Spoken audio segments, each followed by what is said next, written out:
So today I'll be presenting on the native species decline within the Sacramento-San Joaquin Delta. And to start, we'll give a little background on the California Delta. Originally, it was a heavily tidal marshland that had swamps, channels, tule fields, and many islands. And many of the species in the area relied heavily on these tidal variations to allow them access to feeding and spawning grounds. As when the tide got high, previously dry parts of the area become accessible to them, allowing them to move in and feed. The Delta is also home to over 750 species of plants and animals, and according to the California Floristic Province, it is one of the 25 hotspots of biodiversity in the world. However, development began in the Delta in 1938 by the Central Valley Project and continued into the 1960s by the State Water Project. And this development was in hopes of providing a water source for the southern and central parts of the state as agriculture and urban drinking water. However, this construction turned the delta into over 3,000 kilometers of levees, canals, water pumps, and dams. And as can be seen in Figure 2, as a result, the amount of waterways and tidal wetlands have heavily declined over the years. And although this development provided water for the state, it has many issues associated with it, with the main ones being habitat destruction, water quality issues, and invasive species outcompeting the native species.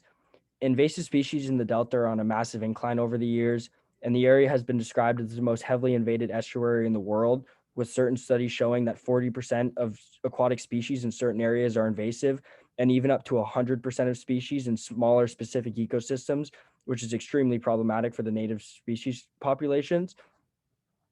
And there are over 185 different invasive species within the California Delta currently, with some of them being hyacinth, Eurasian milfoil, largemouth bass, and sunfish.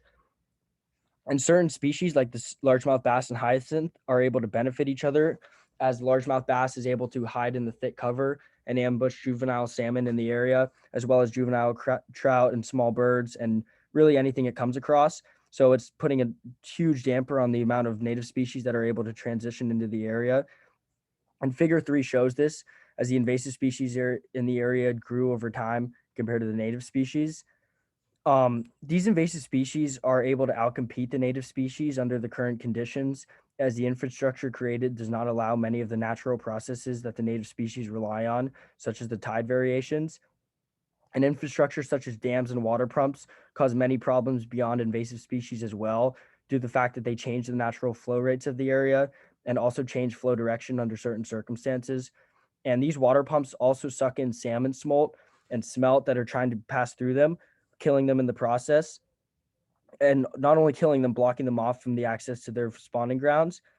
And flow variation and tidal flooding are key aspects of the Delta ecosystem, but this is not allowed to happen with the current infrastructure, as it's more focused on maintaining a relatively constant flow to prevent flooding the local agricultural lands and providing constant water. And in order to restore these native species in the area, water export management, habitat restoration, and invasive species management must be focused on. And some of these measures include restoration projects that aim to introduce native species back into the area that are on a decline through planting and stocking measures, while ensuring that the habitat is safe through water testing and preventative measures taken against further infrastructure development. And invasive species are also impossible to remove from the area. However, they can be properly managed to limit their further growth. And many measures have been taken and put in place so far, such as herbicides and fish kills that are trying to to diminish the numbers and limit their reproduction. And so far, the various local, state, federal, and state, local, and federal organizations that manage the Delta have been distributing herbicides, like I said, and the Shasta Dam, which is north of the Delta, has begun releasing colder water from the bottom of the lake to help promote salmon and trout health, as these species must have cold water to survive and thrive, as well as reproduce. And certain tributaries that have been longtime highways for native species have been restored through planting and stocking measures. And Figure 4 demonstrates the benefit of habitat restoration, although as all the fish pictured all the fish pictured are the same age. However, the fish on the left grew up in a less ideal habitat, heavily slowing their growth as compared to their counterparts on the right that grew up in a more favorable environment with greater amounts of food.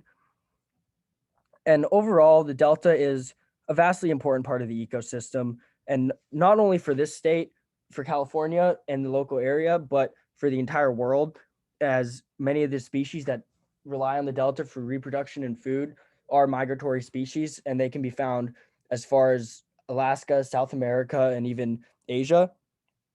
But measures must be taken to ensure that native species are allowed to thrive while also balancing the need for water and agriculture within the state.